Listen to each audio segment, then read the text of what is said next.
All right, guys, today on the show, I am really excited to have both cinematographer and director from new horror film F.E.A.R. And that is an acronym for Forget Everything and Run, which this film made me want to do. But first and foremost, let me welcome director Jason Tobias and cinematographer Jimmy Maltos. Gentlemen, how are you doing? I said it wrong. Say it for me. Matlosz. It's fine. Matlosz. God. Okay. There we go. Jimmy Matlosz, cinematographer. Both of these guys have had great success, and congratulations to you on Forget Everything and Run. The film, we were joking before we recorded, is definitely a sign of the times of what we just went through. And unfortunately, your antagonists in this film have been a pretty solid representation about how crazy people could get during a pandemic. What was that like? As this film is just coming out, in my brain, I'm like, okay, it came out now, so back up the clock. You guys were like pre-production, filming. Were you guys doing this in the height of the pandemic? Do you want me to take that, Jimmy? Yeah, go ahead, Jason. You led us into the production, yes. All right. And just real quick, I co-directed with Jeff Reisner, a great friend, a very talented filmmaker. Have to give a ton of credit to Jeff. I learned a lot from working with him as well in this process. So, yes, Jeff Reisner co-directed. We started this project in January of 2019. So we were ramping this up pre-pandemic. The script was being polished early in 2018. Financing was being wrangled. Crew was being built towards fall, winter of 2018. Casting started to gear up. Locations were starting to be brought together. So we shot in January 2019. We were scheduled for 15 days, but due to weather and other extenuating circumstances, we got about 12 days in. With one pickup day, we knocked this out in around 13 days total. Wow. Oh, I thought it was longer than that. Sometimes not in a bad way. Jimmy. Not in a bad way. No, not in a bad way. It's actually remarkable that we managed to get what we got done in such a short amount of time. And our Fridays were basically half days. Yeah. That was something that, we just didn't plan for in our production meeting. So when that happened, it was just tough to really get a full day in, but overall, we made it work, and that's what you do in independent film. You just do the best you can. Yeah, we started shooting January 14th, 2019 in the middle of a blizzard. Mm-hmm. Production value. That's what it was. Production value. So with that, independent horror films, everybody who's come on the show who is from an independent horror production, I always say like the vast amount of content that you can get, variety of content in the indie horror scene is always going to be greater than like a major backing, studio, just because Universal is investing all this money, so they're going to, make sure this film is shaped a certain way, where the independent scene, while the budget is smaller, in a sense, it allows for the creativity to be larger. Was that your guys' experience on this film? Jason? Well, you kind of hit it right on the head. When you are dealing with a larger budget and you're dealing with marketing, advertising, you're dealing with probably accountants, you're dealing with public relations, you are answering to a lot of people. You're answering to a lot of folks on how you're crafting the narrative, how you're crafting the imagery, the message in the film might be completely changed. So, definitely on a smaller scale, you have more of you just have more input. I think Kevin Smith put it well when he said he was working in the indie realm versus larger studio stuff. You can just kind of make it your own at that phase. Yeah. Jimmy, this film presents a environment that I got to imagine as a cinematographer is both exciting and extremely challenging. Like, how was it filming this film? For me, it was a blast. I luckily had a lot of experience working in the cold winter. I'd worked on IMAX films in literally India, skiing at being dropped off at 14,000 feet in in the snow. So for me, this was actually relatively easy. And of course, the production value that the snow and the cold and everything offers is amazing. Our biggest concern across the board was the actors, Jason, Marcy, certainly Danny, being cold. And being able to perform in extreme cold. We had one scene where it was a very intimate scene between Jason and Marcy, where their hands were blue. Yeah. And we did everything possible to keep them comfortable. And we even, Jason, of course, being everything on the show, being the force behind the show, was like, I don't care, I'll do this. And of course, our concern was Marcy, because she's a trooper.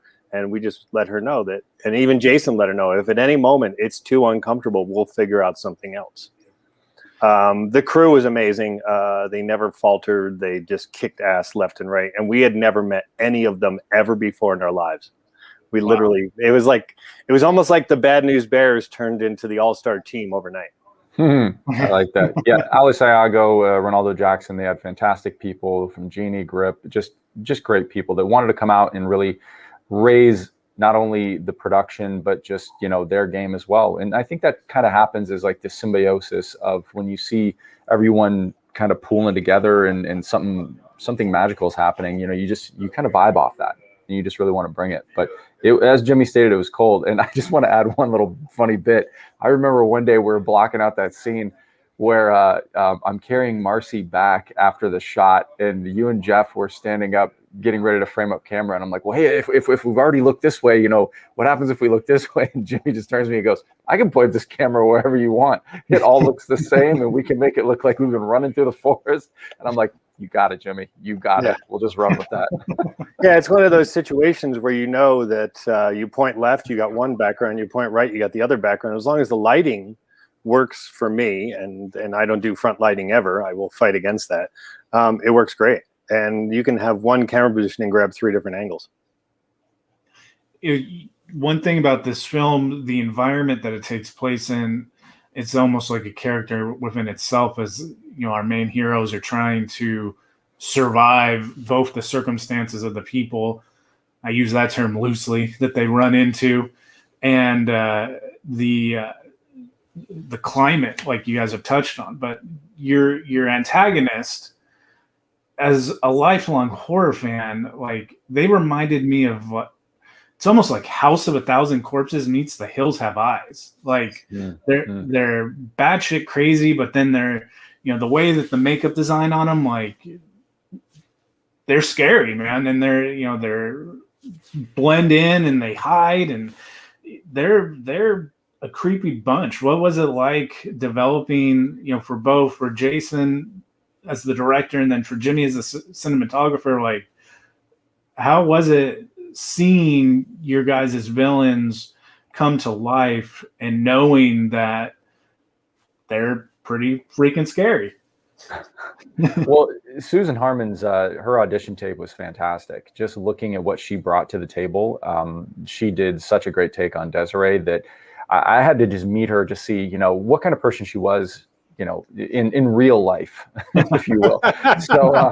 So we met up at a Starbucks at Hollywood and just chatted a little bit. And I love to be able to do that with people, just because you get a sense for who they are. And because aside from the 2 hours that they're shooting on set, they're also a human being that's going to be interacting with cast and crew and everyone throughout.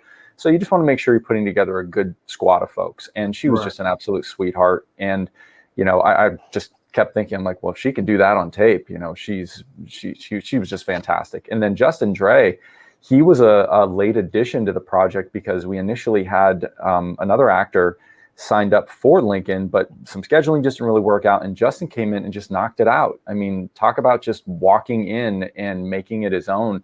He even brought elements to the Lincoln character that I really didn't see when I was crafting this story the way that I did. And when I would be working on different elements, because Jeff and I would split different parts up to really kind of spearhead the project, since it was such a tight schedule. He was talking about some character stuff with Jeff, and then Jeff would relay that back to me. And then I said, it's great. Let's just run with it. Let's let actors do their thing. And I think that's a testament just again to, great people doing their job. You don't need to micromanage them. You just give them nudges and say, oh yeah, let's make this happen. Yeah, for me, it's Susan was absolute pleasure. When I read her parts for the script, I didn't quite understand what Jason had written, and I talked to Jason about it, and he gave me a better interpretation. And then the way Susan interpreted it was just brought it to this whole other level of believability, tangibility, and just incredible acting. But then Justin scared the crap out of me because he was kind of, to a degree, almost in character off camera. He's kind of a loose cannon, and I was, you know, your thought is, oh, is this guy going to be a prima donna? Is he going to cause problems? And then you realize, oh, he's in character. We're having lunch, and he's kind of in character. He's experimenting. He's toying with the character. He's playing with it like it's silly putty, and he's just figuring it out. And then then he finishes most of what he did. Then you hang out with him, and you realize he's just a teddy bear.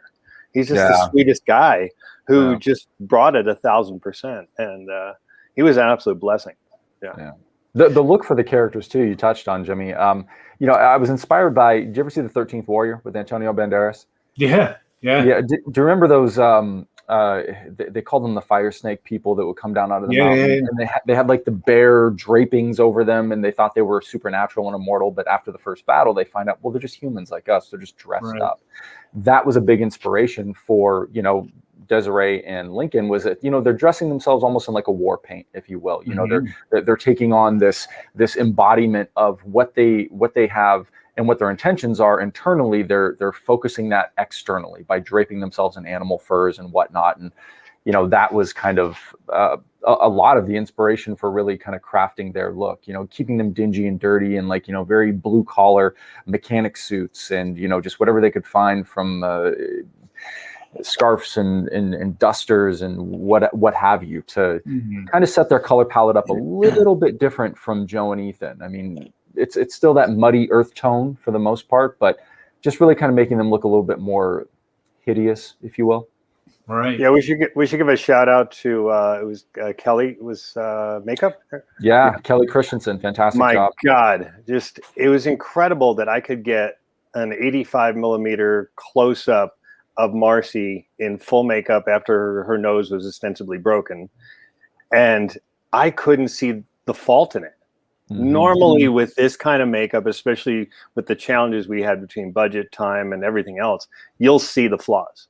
We see them in huge budget movies. We see them in $150 million movies, and it was flawless. I mean, I'd look at her on the lens, and then I'd step away and I'd go right up to Marcy. I'd look her right in the face, and then just like, it's phenomenal what she did. And one of the things I love she did, and I don't know if Jason had something to do with, is the teeth. So a lot of times you see people that are really grungy, and they've, you know, obviously these people are suffering. They're barely surviving on their own. And then they have pearly whites. And not in our movie. They have nasty teeth, which harkens back to, of course, like even, you know, some of the pirate movies, but it makes it that much more believable. It's that extra little nudge. That Kelly, as a cinematographer. Yeah, go ahead. Oh, sorry. No, I was saying you're Kelly, exactly please. right. Yeah, you're exactly right, Jimmy. Kelly's fantastic. She comes from a mixture of the fashion world and also the on-camera world. And, you know, when I sat down with her just to kind of explain the vision a little bit, she comes from Colorado, so she's used to a little bit of a harsher climate. She's been through some winters, so she knew what she was in for. And, you know, when she saw the lookbook, she was like, yeah, this is going to be fun. This is going to be cool. And just really was able to bring what was in the script, in the lookbook, to the three-dimensional. Just fantastic job. Yeah, and what's cool is I was lucky enough to be able to hire Kelly again for another short film I did last year, where we needed people. People needed to look like pirates, you know, pirates circa 19 or 1600s. And I told the director, I'm like, I got the person for you, and perfect. She just nails it. Yeah. Anyway, the thing too is that you guys are touching on, that it just reminds me, because we had a group conversation just last night over the use of practical versus digital effects and stuff like that. In horror movies specifically, like, you know, the group that we all agreed, you know, practical over digital in a horror movie as much as possible, just because it always seems like it puts you in there with the characters and in the situation. And so yeah, her makeup design and application for your characters, you know, it almost made me feel like I needed to go take a shower. Nice. Good. She'll be happy to hear that. Yeah, good. And you touch on something there to where, I mean, and Jimmy said it as well. You'll see larger productions too, where maybe they're showing somebody that's been through a tumultuous period in their life, or maybe they're homeless or something, and then you'll look at the makeup, you'll look at the hair, you look at the wardrobe, and it just doesn't look lived in. It doesn't look like it's been through the ringer. It looks tarnished and maybe sunburnt and you just wonder to yourself, you're like, man, these are the details. These are the little things that the minute those don't click is the minute your suspension of disbelief is broken and you're kind of pulled back out. And, we did the best we could. And again, Kelly just did a great job. Yeah, and for me, I'm with you on practical over post. Sadly, the term "fix it in post" has been around for way too many years, and it has to be eliminated. It won't, but it would be nice if it was. I come from a visual effects background. That's where I started in this business, and I still am very much get it in camera as much as humanly possible, from lighting to smoke effects to, we got lucky, we had a snowstorm, but things like that just raise the tangible production value and make it feel like a real experience, which we're trying to create fantasy and escapism, whether it be horror, whether it be fantasy, or whether it be a Hallmark movie. That's what we do for a living, and the more tangible that is, the more I think the audience gets involved. At the same time, we know what we can also get away with. Yeah, some of the films, when you be modest when you say the visual effects thing, because some of the films you've worked on are some of the dopest films and some of the funnest environments, man, like Starship Troopers and the Honey I Shrunks. Like the Starship Trooper sci-fi, those bugs, that film, I don't know if there's anything like it to this day. That first one, that movie was fantastic.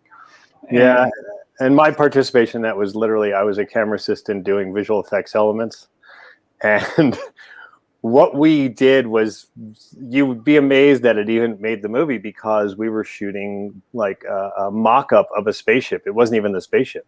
It was just a frame of it, and we would light it on fire, explode it, and then they would put everything in post. It was sort of the dawn of getting away from proper miniatures and proper visual effects and getting into this world of just create an element, give it to post, and let CG handle it. And then luckily, then there's people like Christopher Nolan who brought it back. And I think now we have a nice hybrid of that, where people are relying on real practical effects, as well as knowing there's certain things like Guardians of the Galaxy. You're not going to have a raccoon act. Right. It just ain't going to happen. Right. Or a tree, things like that. I think tough we're at a nice one. Yeah.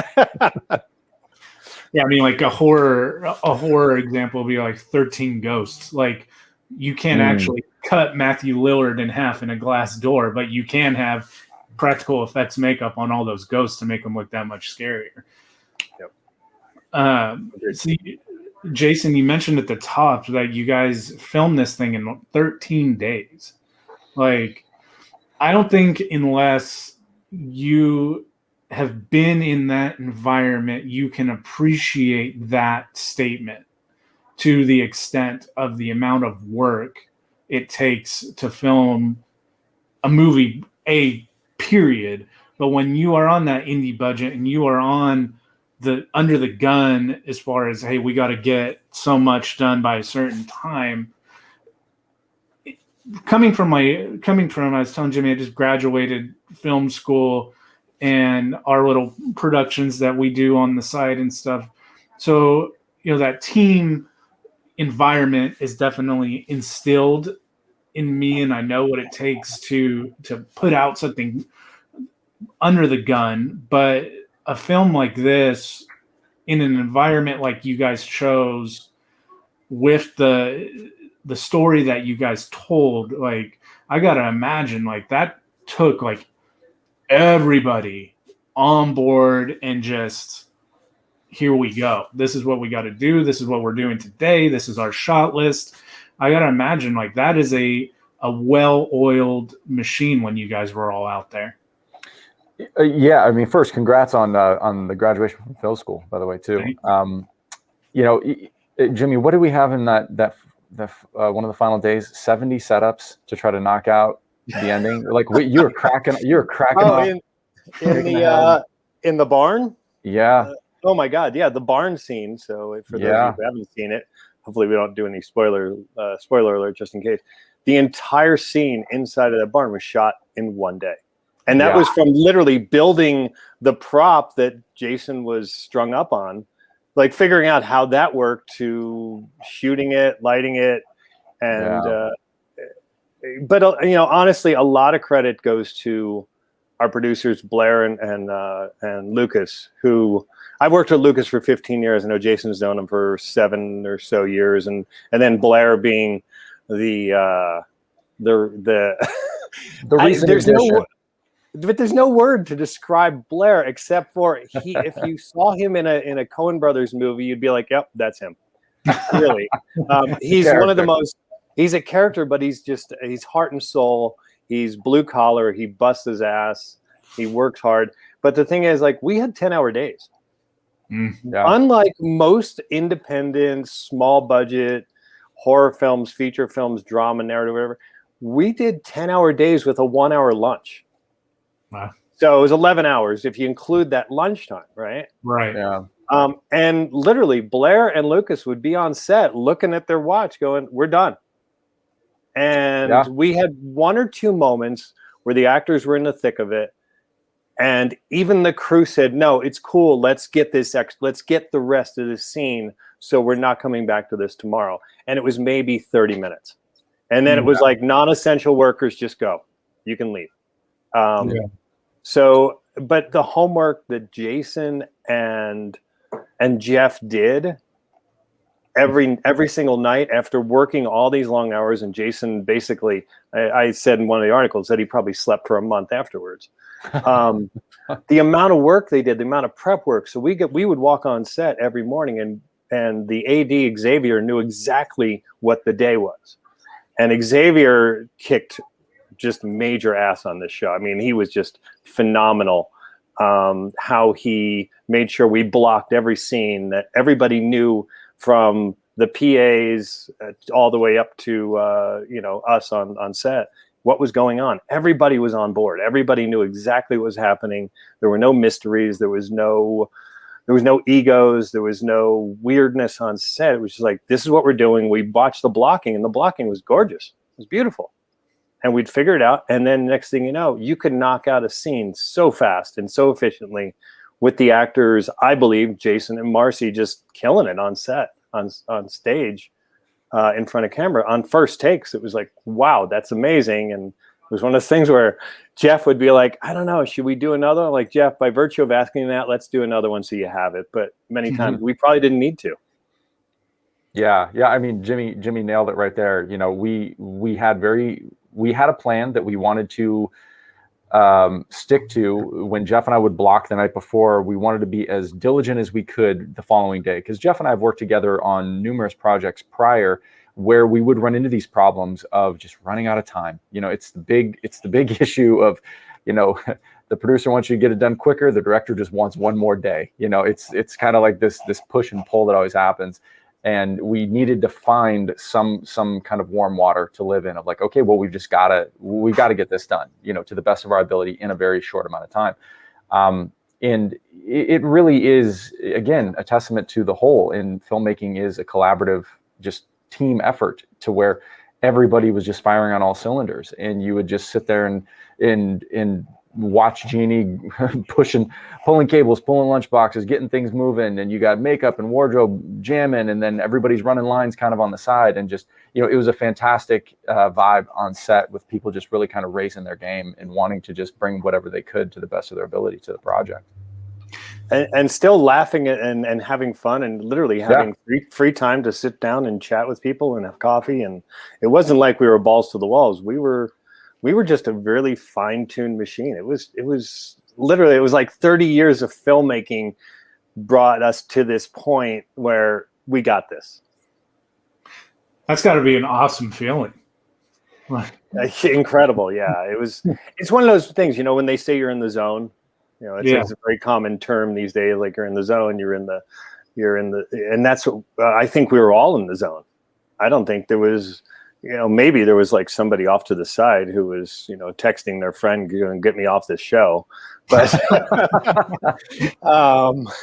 but for the rest of us, it was a lot of fun.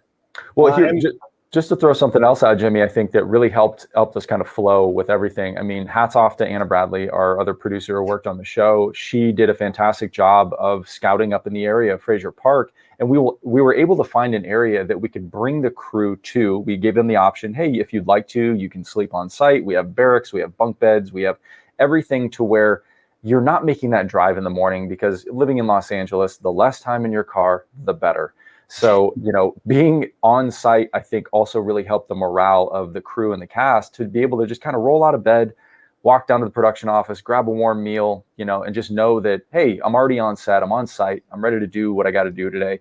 And we're able to just kind of like get up and start cranking right away. And, this camp that we shot at gave us the ability to do that.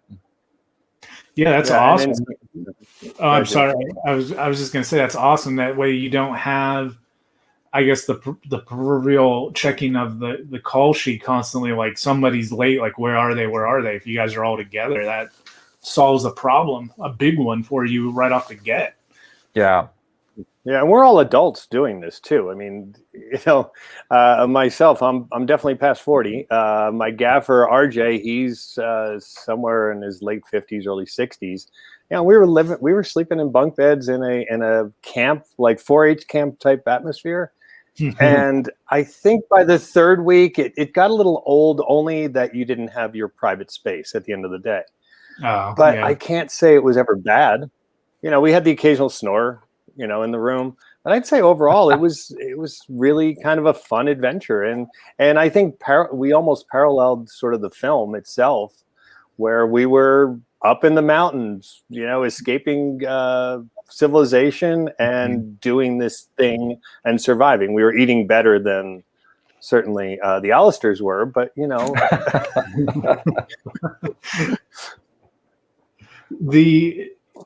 director and cinematographer in the same spot, I'm curious, when you watch a Blu-ray featurette behind the scenes, there's every crew is different, every director is different. I've always been interested in the whole daily and editorial relationship, as far as a director turns the daily into an editor right away, is an editor on set, so they're like intaking the vibe and the feel. Like what was that like as far as post goes with you guys? Was your editor out there with you? Were you sending them content while you were filming? What did you guys choose to do with that? No, so we were logging footage, and we were definitely checking dailies on the day just to kind of see what we were getting, how the performances were coming together. But we did not have an editor on site that was compiling, going through reels and setting up for us. We were basically stacking the footage, and then at the end, we found a fantastic editor named Christy Fall. And Jeff had worked with her previously, so he had a lot of confidence in the work that she could do. And I believe this was her first feature. She came from the commercial world, so she had voiced to Jeff, hey, I'd love to cut a feature, if there's anything that you guys have going on. And he was like, well, actually, we do. We're making a movie, so this is perfect. But she did a fantastic job. And I know Jeff kind of stepped in at times, because Jeff is a fantastic editor. His skills are bountiful. He's a great visual effects artist, a great storyteller, great director, but he's also a fantastic editor. He knows how to find moments and really massage them and play with, finding takes that really kind of help enhance the scene. And, when Christy put together, our initial rough cut, Jeff and I went back through and looked at some stuff, but, we maybe touched it, I don't know, 15%. Other than that, 85 of it was Christy compiling from the script, from what we were, giving her notes on. And yeah, I mean, we had a small DIT station, Jimmy. I mean, what was it? I think it was James. James was loading the dailies on there, and we were just checking some stuff out. Yeah, we didn't have a proper DIT, and which goes against all my principles, because I preach this like nobody's business, but we were budgetarily challenged. I did have Lucas's company does visual effects and 24 frame playback, and he's got a long history in computer data when it comes to filmmaking from TV to movies. So I had a lot of confidence that we were okay there. We put James, what was James's official role? He was kind of everything to everybody.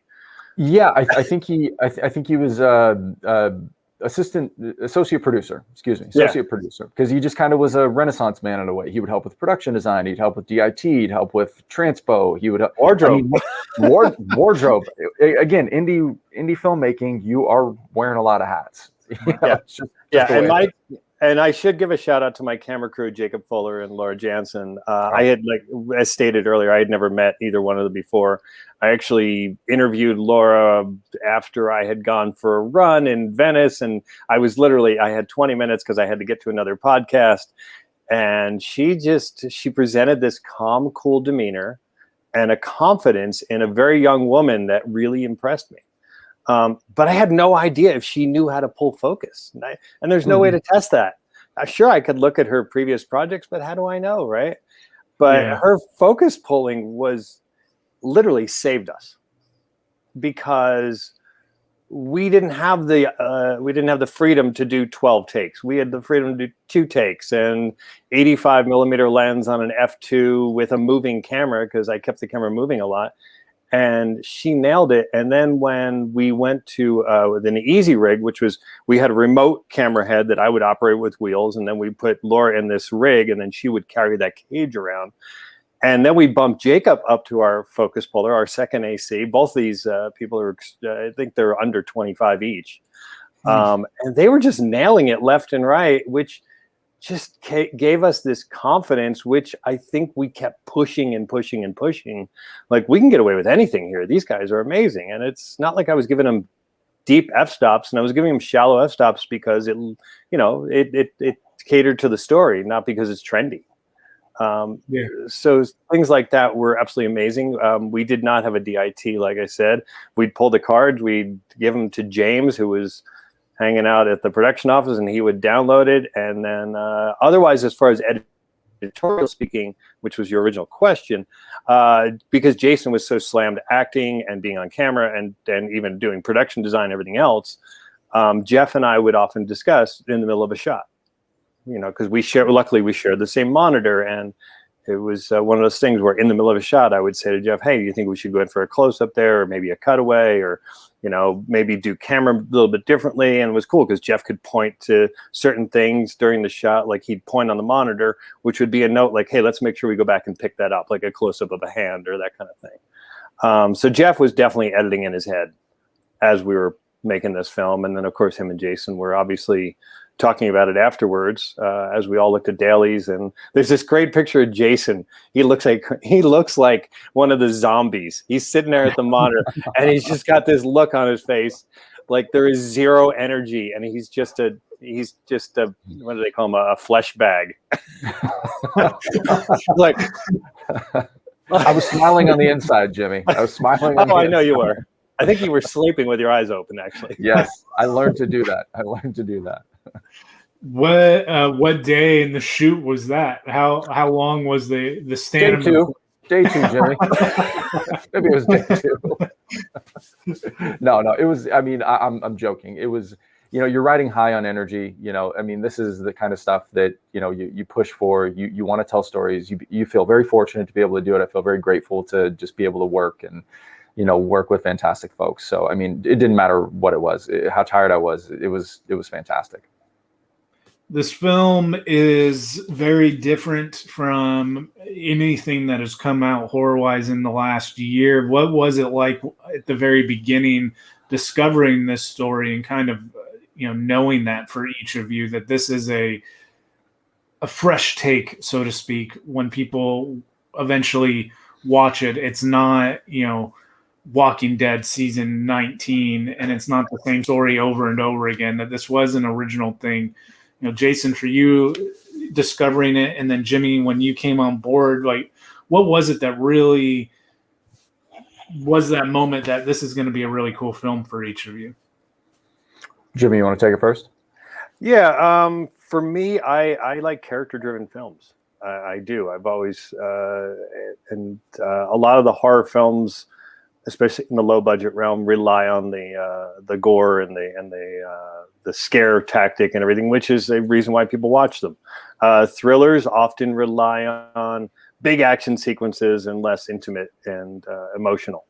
For me, it was the thing I liked about it was there was a story here, strangely enough, that was tangible for me because I have a son and a daughter, like the Allisters.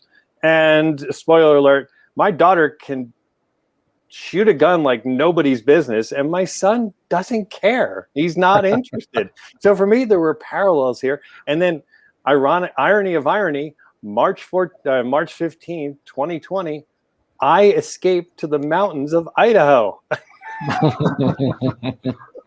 with my kids.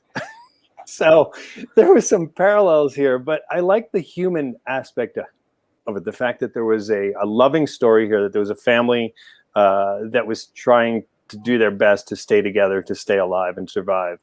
And that was the part that I really liked. And I talked about this in one of the our interviews I had done. And I remember I had asked Jason that to me, there was an underlying story here, is that this maybe isn't a zombie movie, but maybe it's like, what would you do if one of your children were sick? What would you do to keep them alive and healthy? And then maybe the zombies and the marauders aren't really zombies and marauders in real life. Maybe in a dream world, they're actually doctors, lawyers, and bill collectors coming after you. Mm-hmm. And you would fight against them. And that was one of the things that I went in my head when I was thinking, to get the feel for it. And that may sound strange, and I don't know how other cinematographers think when they're lensing a film, but I feel like I'm another character in the film. I try to get into the psychology. I try not to be another character, but yet be within the characters. And that may sound all woo-woo and weird, but hey, we do what we got to do to get in the zone. Did that answer your question? No, yeah, well, definitely. I was just, as you're describing that, I was thinking of post-apocalyptic film with Hugo Mortensen called The Road, I believe. Yep. And Vigo, yeah. I was rooting when you said that about the kids.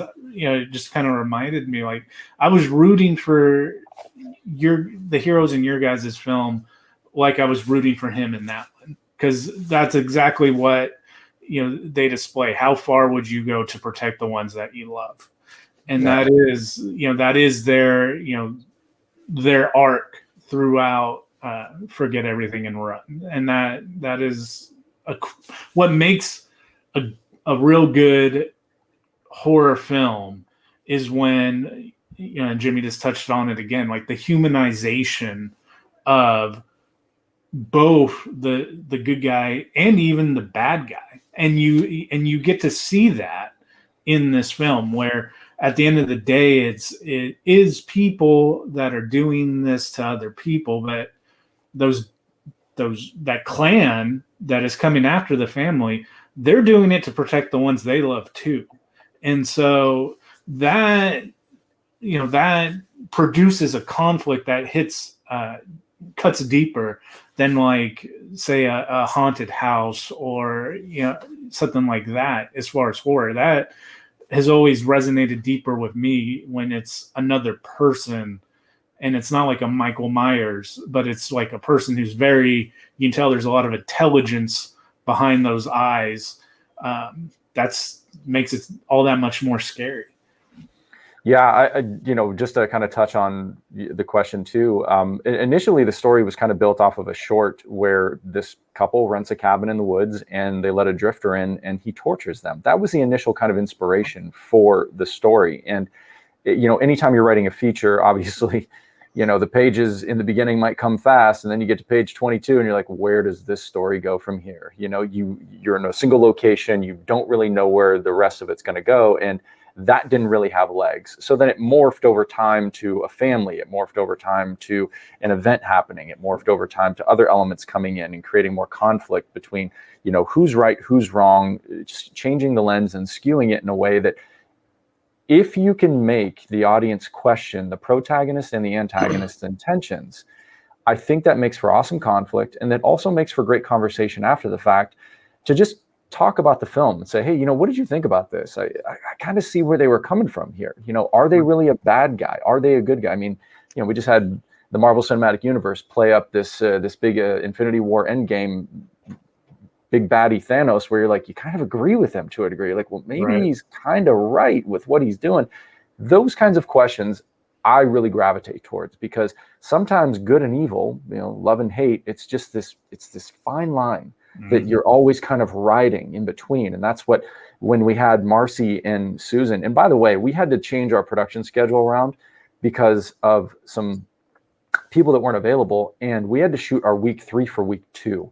So this was something that I pushed for heavily in the beginning, was to try to shoot as chronological as possible, because I really enjoy kind of building into performances. I think it gives actors a fantastic opportunity to just get into that mindset and just have that muscle memory of, okay, where am I going? How's this tension building? And really just let it kind of flow naturally. But for what Marcy and Susan had to do in week 2 to shift their week 3 to week 2 was phenomenal. I can't say enough about them. They did a fantastic job on camera. Their energy was great. The subtlety that they brought. And this is going off of minimal rehearsal between Jeff and I. I trusted Marcy and Susan implicitly to be able to just come up with pieces that they themselves wanted to bring to the film. And, that really just elevated the film as a whole. But, back to your initial question, yes, I think that we had something to where the story evolved from something smaller to something larger. And then, Jimmy, I think, said this after the fact, and not to make light of the pandemic, he was like, man, did you have a crystal ball? What's going on here with this? It just, it just kind of fit in with things that I was inspired by from movies like Maggie, movies like It Comes at Night, games like Resident Evil, games like The Last of Us. I think it's a zeitgeist of the culture that's hitting you. And then you're getting ideas in places where you're like, ooh, this would be kind of interesting if. And at its core, it is about a family that's trying to survive. And it's, it deals with themes of survival, redemption, and revenge, sprinkled in. Definitely. This film you guys put together, it is one that, before we close out the interview, I just got to say, if you haven't watched Forget Everything and Run yet, check this film out, because what you guys put together with this thing has been something that was very much a pleasant surprise coming out of the situation that we came out of, with cinema, being heavily on the ropes over the last year. It's nice to be able to come back and have all these films that were able to be completed, and now we're getting to see them, even with the the darkest of dark times as far as film production, because you can't make a film. I guess you can, but the more that you're not alone in a film production, the better. Or the more you're able to assemble a team like you guys were able to assemble, the better, obviously.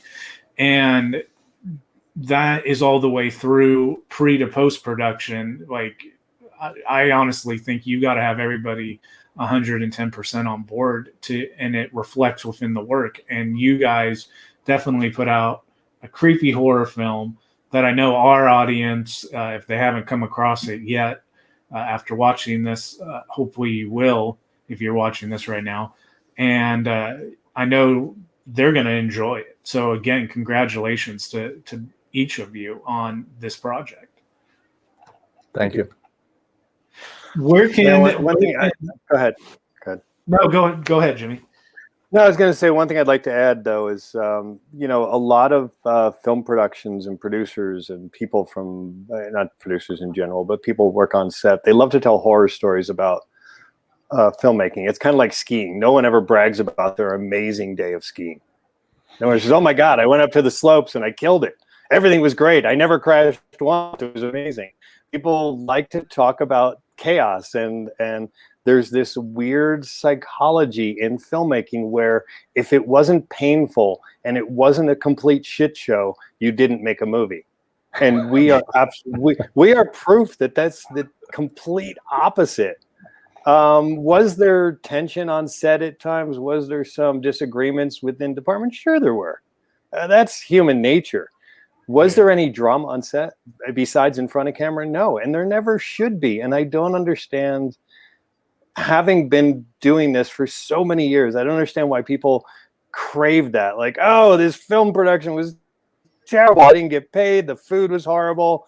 We worked 16 hours. Like, no, you can make a movie without all that if you plan.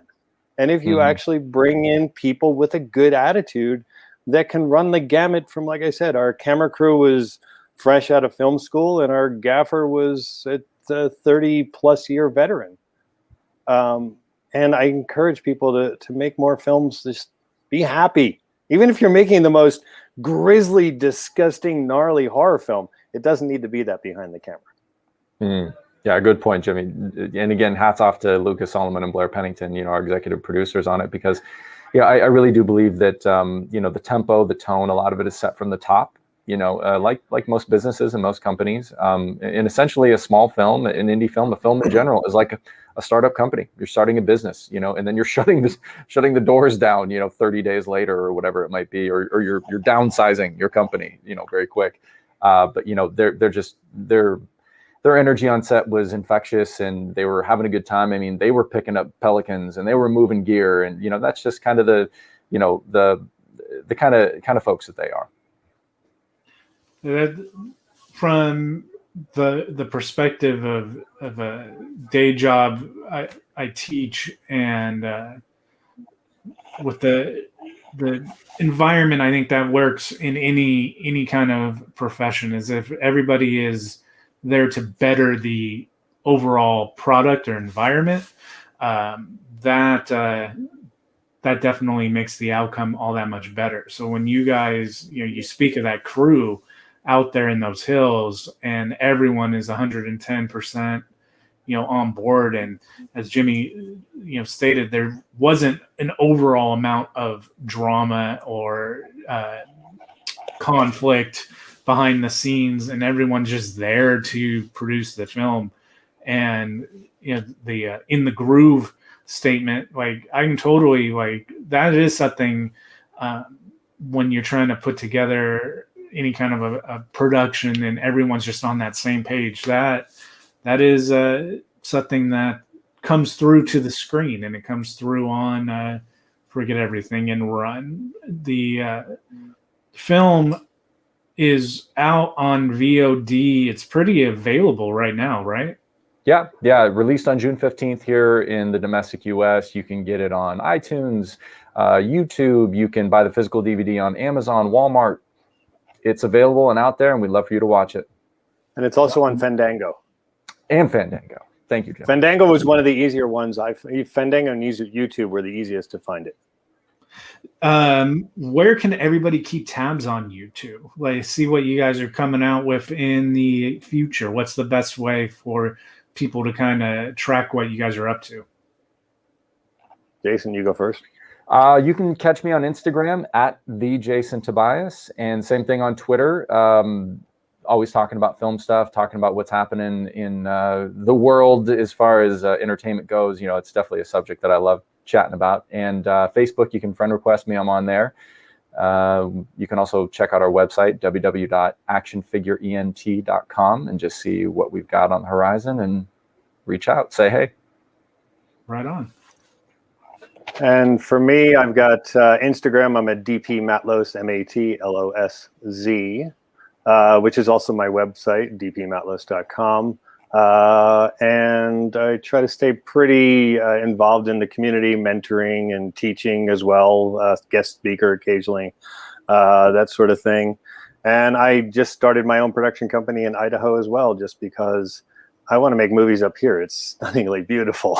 Right on. Congrats, Jimmy. Thank you. Very cool, guys. Well, I thank you very much for taking the time out. And again, just one more time, check out Forget Everything and Run, or as the acronym there on the title, F.E.A.R, and you will be scared. But guys, thank you again for taking the time out to be on the show today. Thank you, Jimmy. And thank you, Jimmy Matlosz, for bringing me on. I appreciate it. Oh, my pleasure. It's Jimmy. Thank you so much. Jason, good to see you on Zoom there. And we'll see you all soon. Thanks.